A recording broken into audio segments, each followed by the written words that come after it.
All right, welcome to our podcast. Today we have Dar from Execture, who is going to talk about to us about AI automation in the law industry. So, Dar, thank you very much for accepting our invitation and being present on the podcast. How are you today? Great. Hi, Richard. All right, you're on the West Coast, correct? That's right. I'm in Los Angeles. Well, namely Culver City. Yeah. How is the weather today there?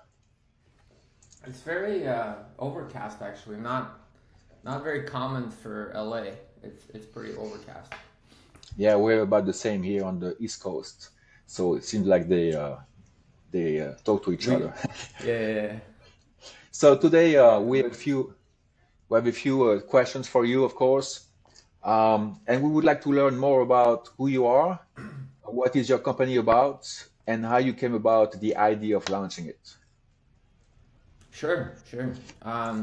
So a little bit about myself. I grew up in the Soviet Union.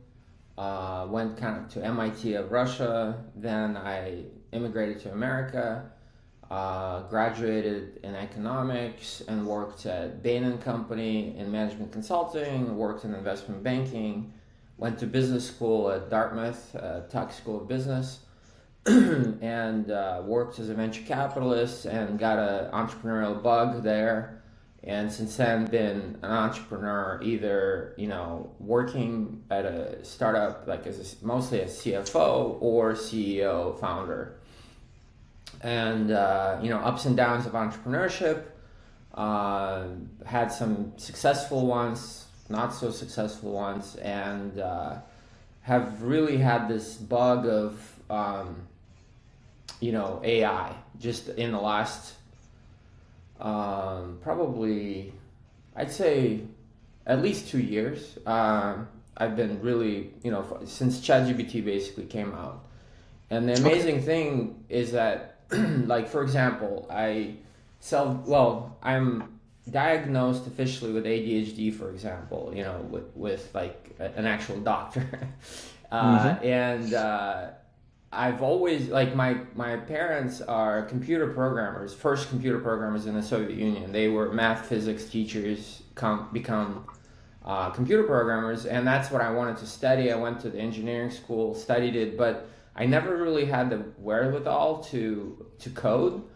And even though like I have like Python certifications, I've go all the way back to like Cabal, and it will age me, but like the old languages, and I understand it, but like I never have the patience to uh, like really read the instructions when the API call breaks or things like that. And just me playing around vibe coding the Mm-hmm. last year or so, like I just noticed like a significant difference in how powerful AI is to actually, make me a better developer, a better writer, and better creator. Like I've written songs with AI to appease my girlfriend, now fiance, to congratulate people's on my daughters on their birthday,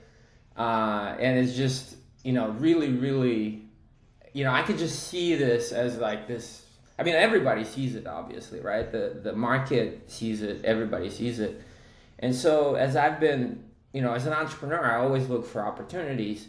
Mm-hmm. And as I've been like really digging deep, and I also like a not like a history buff, but I love history, and I think it repeats itself. And as I kind of like looked into the whole like industrialization, for example, the most recent history that we all know, that's you can't really argue about it.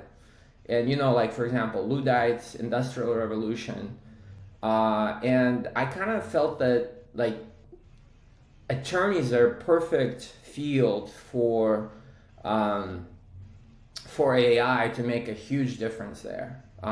Both like really creating a win-win-win. Like I believe in win-win-win. Like win-win as far as like both client and provider, but also like the environment, the humanity.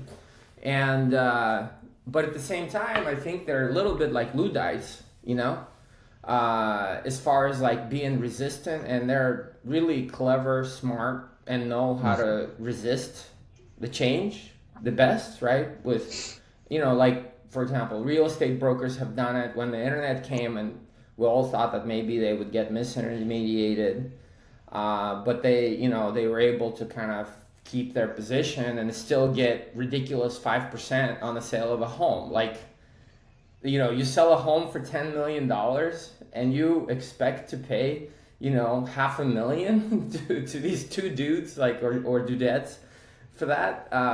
And yeah, sorry for the long No, no, that's fine. That's fine. foray here.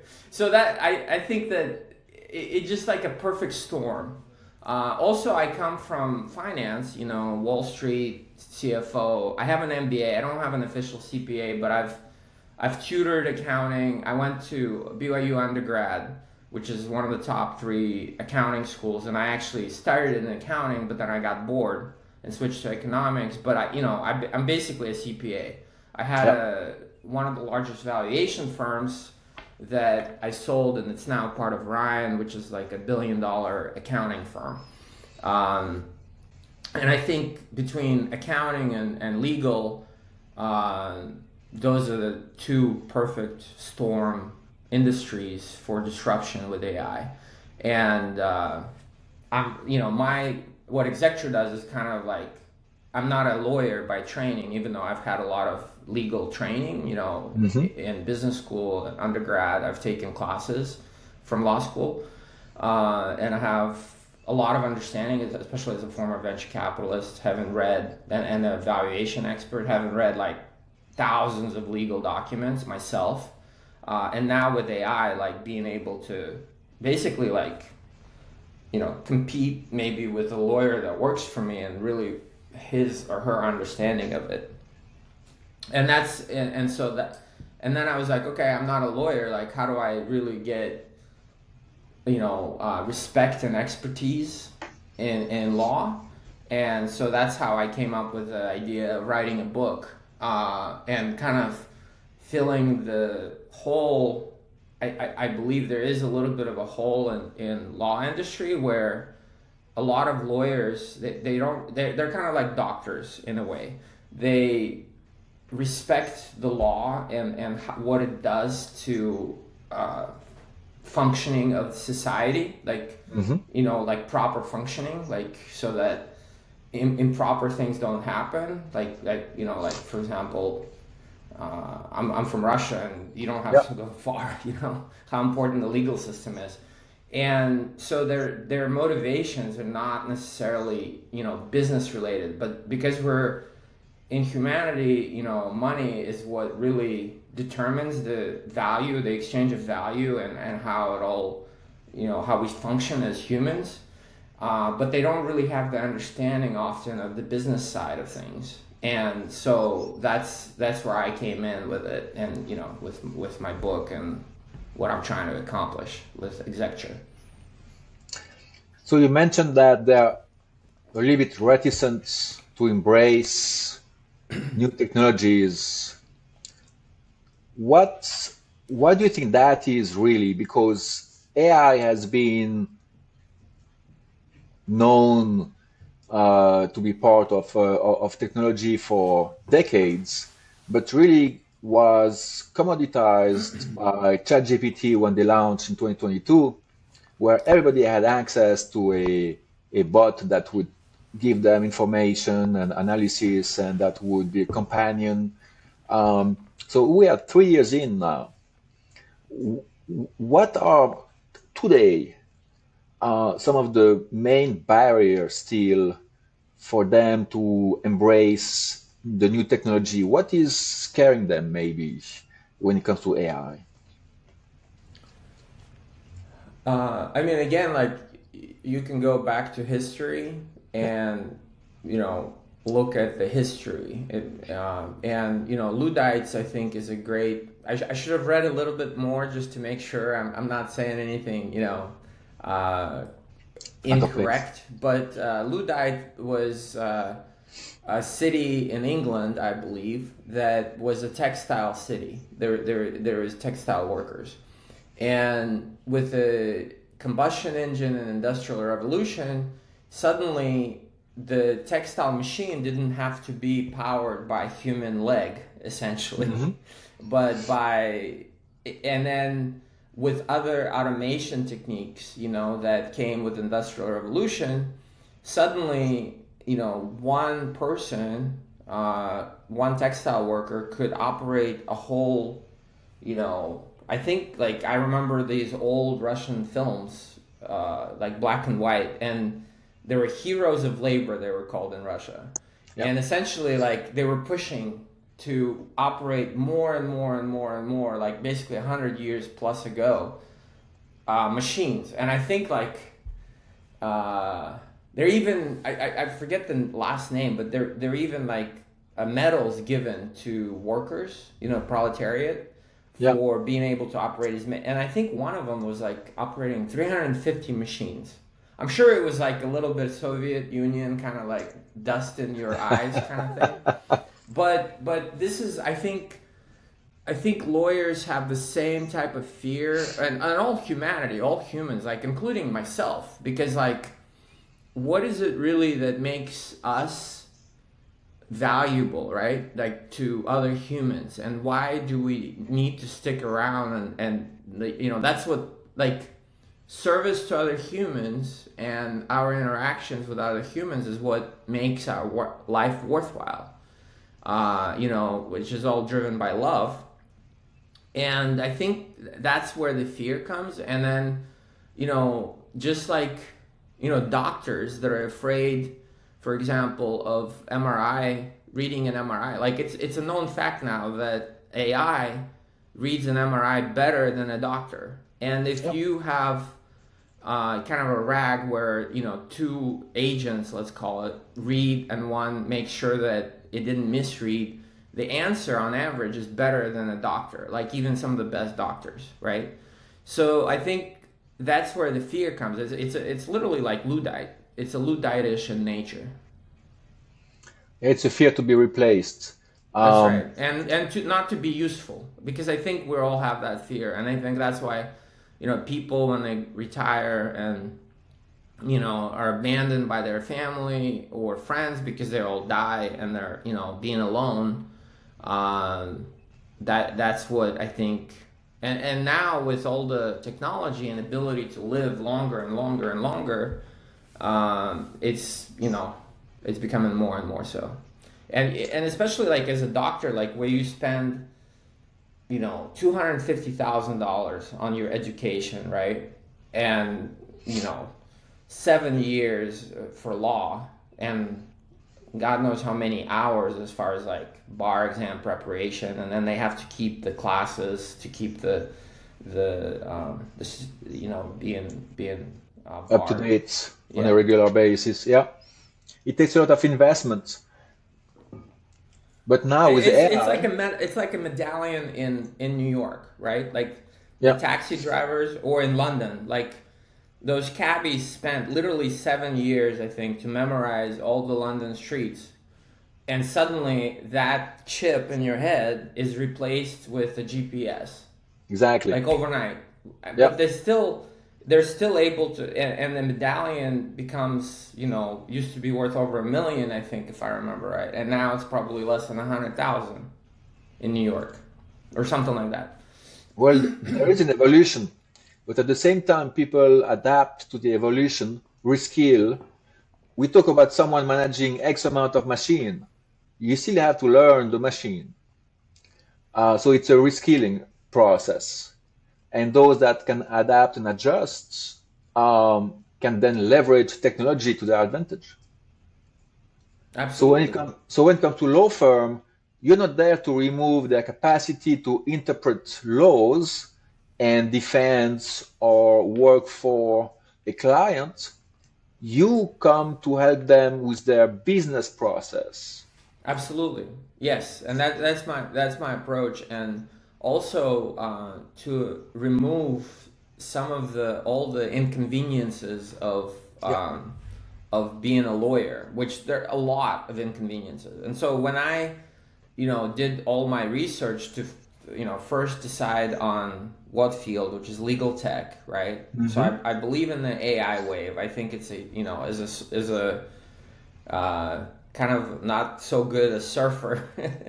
I think it's like a North Shore wave, tidal wave. I mean, AI is doubling every 3 months. So if you think about it, that's in 5 years is going to be a million times more powerful. The Sure. exponential of it, and I see it just in the last 2 years. Me playing with it, I see how much more powerful it is.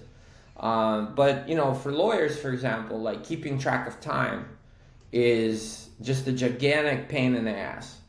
Pardon my French. Is this okay to swear? Okay, Well, sorry. So so that's where I focused on is time tracking, and I have the Bill Exact, which is time tracking software that I'm building.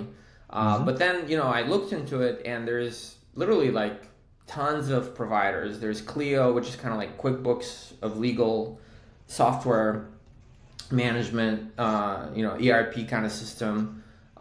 Laurel.ai just raised $100 million Series C for time tracking.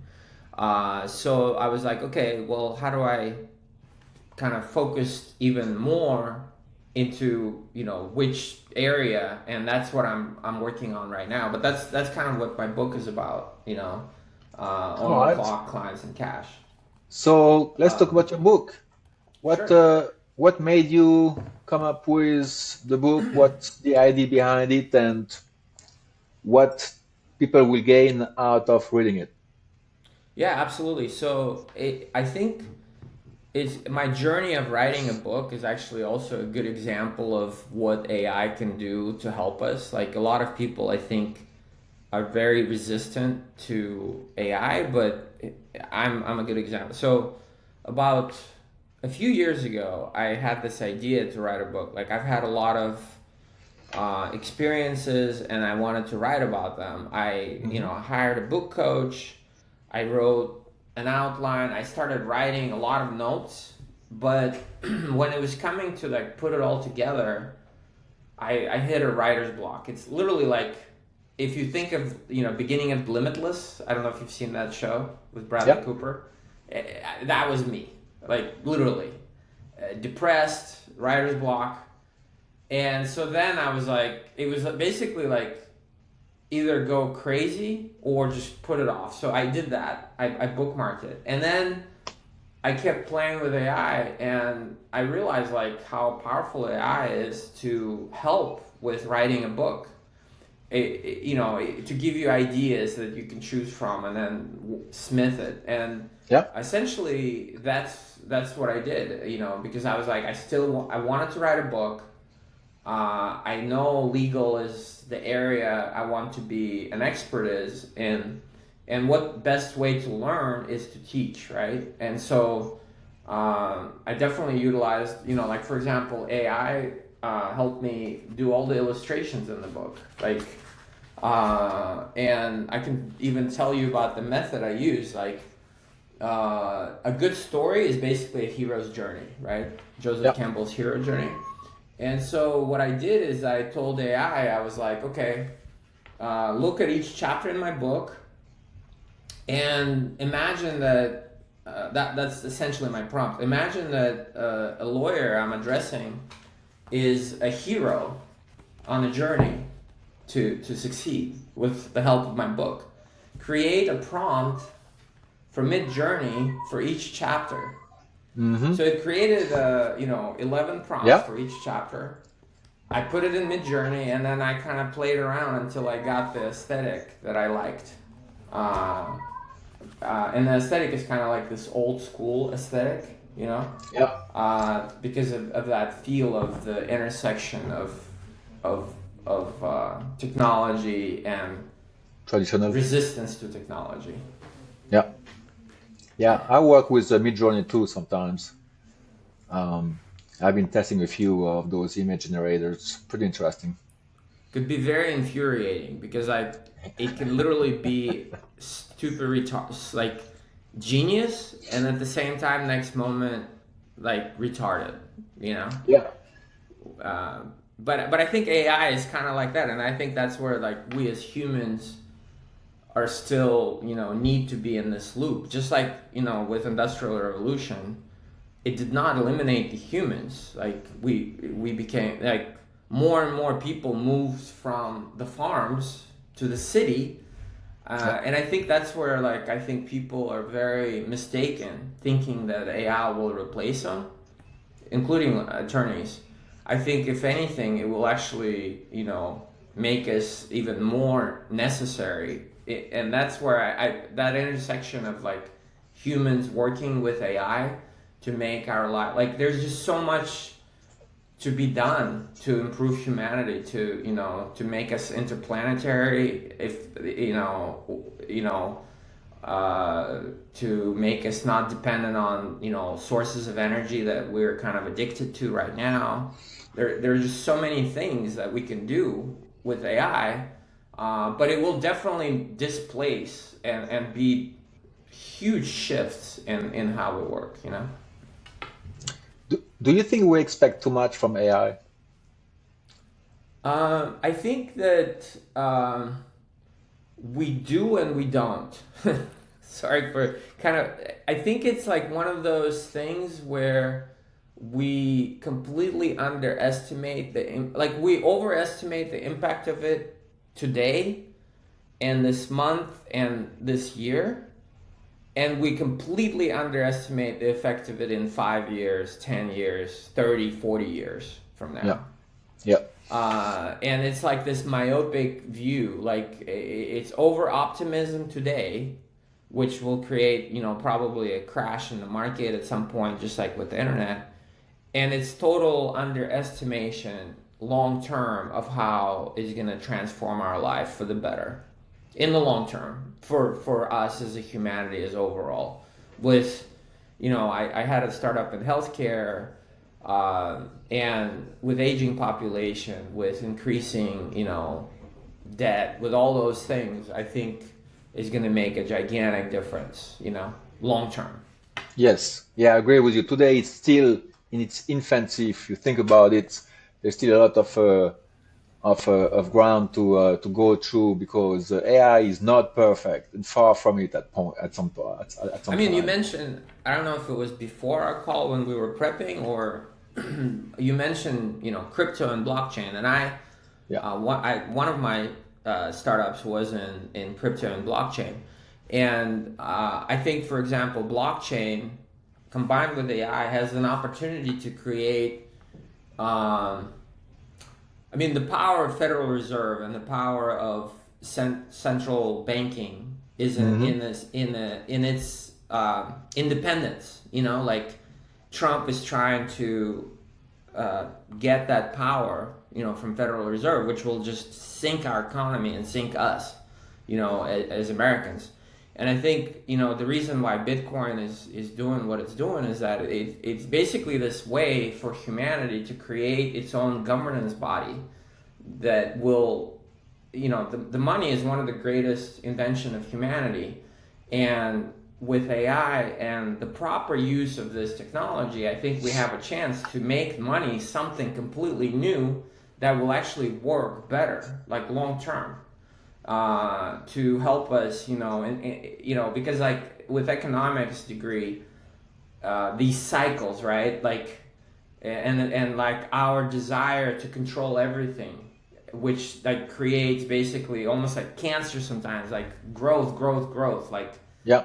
like China, for example, the central government that overbuilt China. Like I literally been to northwest of China where a city would be 90% empty, and they were basically giving me the money and like, hey, take $2 million, give us back 800,000, to these guys that I'm, the bureaucrats I'm having dinner with, and then use the other half here at the office nobody's at, hiring ghosts essentially, and then take the other money, and I basically said no, thank you, but.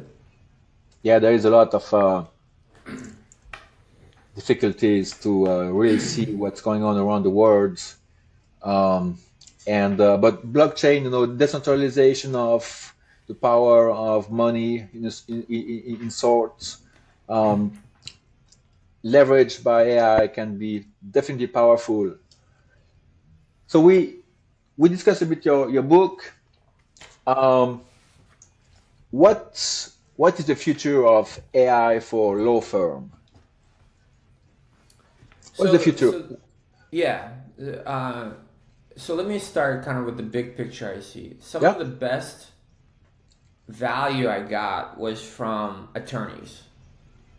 Some of the best introductions, best insights, and I have a lot of friends in the legal, like lawyers, right? Like all the way back from my Wall Street days to venture capitalist and entrepreneur, and the value they create is incredible. So, but at the same time, they're very underappreciated for their value. And um, if you look at, for example, like investment bankers, they create a lot of value, but they get very well compensated for that value.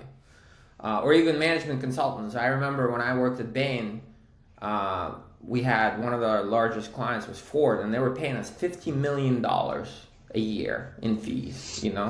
And it was, I think justified. Like I think we created that much value for them. Whereas lawyers, like I have friends that basically say, look, like I helped this guy close an M&A deal, hundreds of millions of dollars. The guy made over $100 million, and then he calls me and basically is like, I did a great job. Like he's very thankful, but then he haggles with me to pay me less than my fees. And I think AI can like really. I mean, as Adler says, every problem is an interpersonal problem, like in our society. So I don't think you can have AI do that, but I think it can really help us mitigate a lot of those disconnects in value creation and value chain of human knowledge. And that's kind of like what blockchain is doing in monetary system. And I think in knowledge work, I think AI can eliminate a lot of the question marks, misunderstandings, making sure that everyone is on the same page to create a win-win-win-win, like a triple win for everybody. And I think that's like what I'm really excited about AI in legal, and for those great attorneys to get that. At the same time, just like with every profession, just like with doctors, there are Hmm. the great ones, there's like good ones, and then there is some, you know. Not so good. uh, I think those will definitely be hit the hardest because there will be less and less opportunity to put wool over the eyes, to charge for things you don't deserve to charge, or be deceitful about your services or whatnot. And I think it's just like with anything, and that's, I mean, if any good attorney basically will say like, yeah, that's a good thing. Yeah, AI is definitely going to leverage the fields, um, but also allow anybody, in fact, to elevate themselves if they want to learn and they're not afraid of AI. They can go faster than those that think they're already there. Yeah. We see today, young adults coming out with ideas, deploying in time, taking 2 3 months to deploy instead of 2 3 years with the help of AI. Or And days. Or yeah, days. or days, depending what it is. But having myself built a web app and AI agents I understand that it takes more than a few days to have a quality product that works. Yeah, I There's mean, still a lot of. I literally built, a couple of agents that are voice agents. I Mhm. created, like, for example, for divorce, I created a whole like knowledge base, scrape the internet for any kind of question you have. Yep. Alldivorce.com, and it could be connected to attorney's office, phone number, and be a 24/7 receptionist that understands every question, answers every question, and then qualifies. And that's kind of like the things. The main theme of the book is think of it systematically. Think of your book of your business law practice systematically. Um, there's this book that I really appreciated, and I even took a course from, called Work the System. And the whole Yep. premise of the book is systematization of your business. And I think like for example, why Deming and Japan did so well on the kind of the tail end of the Industrial Revolution. They took Deming theories of systematization and really applied them just like only Japanese can, right? Where not as like or and you're from Switzerland, like Swiss Yep. I think have the same kind of mentality, maybe not the same work ethic, but I think that's what's missing in a lot of industry. I think that's the genius of Elon Musk, his ability to apply this algorithm of systematization and really like no BS kind of like, hey, what is the main problem here? What are the first principles? And that's what my book is about. Is like because like automation always existed. We've had AI, maybe not quite in the format that we have now and its ability, but we had a lot of those tools available for law firms. Right now, they're just everything is just so low hanging fruit, to change so many things and become way more efficient. But again, I think it will take humans to not fight the change, but to embrace the change. And that's literally like the main problem for us as humans, as society, is that like being Luddites, in our resistance to change. Because like nothing good comes of it, revolutions, Russian Revolution comes of it, which was not a good experiment, as we can all tell, Yeah. even until today. So we are about 30 plus minutes into the recording. Um, Dar, you have provided a lot of good, insightful information. Discuss, an industry that, while traditional, is still opening slowly to advanced technology. But we all understand that there will always be some people that would be pushing back, while others are taking the lead. Eventually, we have everybody that's going to follow up and realize that certain technology can be applied in every place in our lives. Um, for some closing words, what recommendation would you make to those watching this podcast today?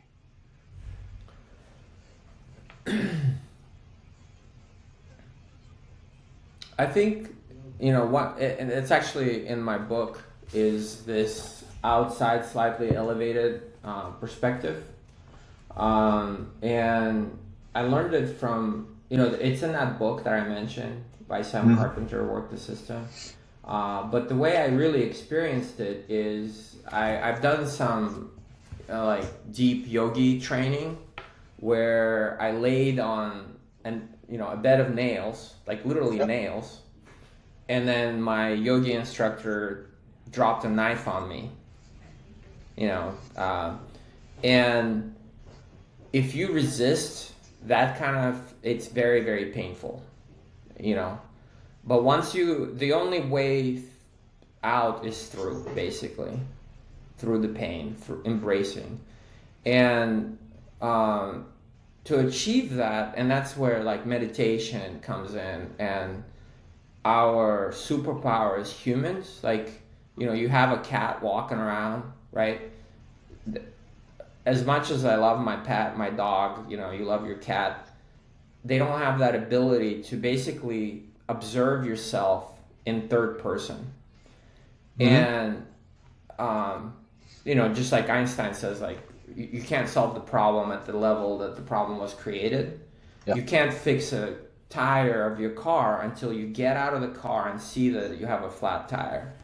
And I think this ability that we only humans possess to step out and look at whatever you're facing in life, right? Like whether it's a law practice or your relationship with the loved one that maybe you're having difficulties, or your own, maybe addictions you're facing or problems you're facing, ability to step out and look at it, as an observer, and look at it as a system, and then not resist the change that is required.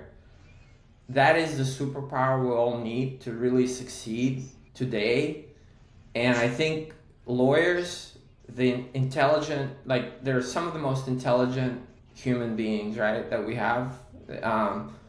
They have that ability.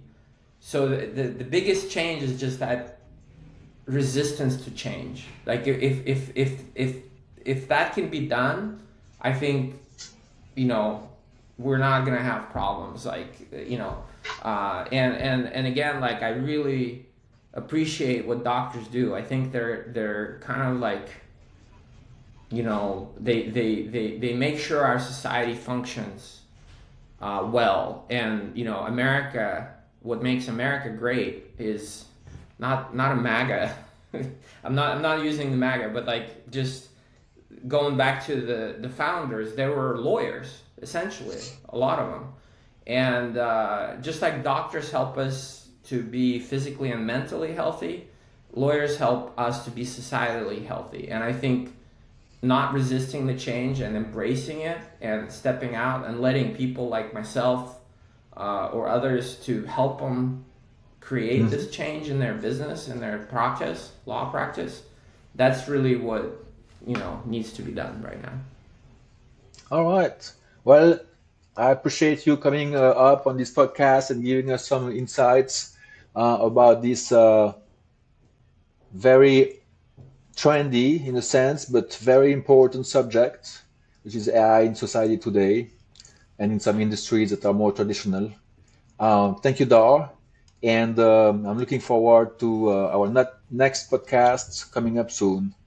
Yeah, and again, to plug my book, it's coming out. This is a manuscript version, as you can tell, but Okay. I'm making some edits with a retired judge Hmm. to make it even better and more substantive. And it will come out in September because everyone is on vacation right now. Yes, But that's the fact. and then, like you mentioned, Execture, please come and let me help you guys, lock practice owners. Of Thank course. you. Thank you, All right, Richard. Dar. Thank you very much. Bye bye. Thank you. Bye bye.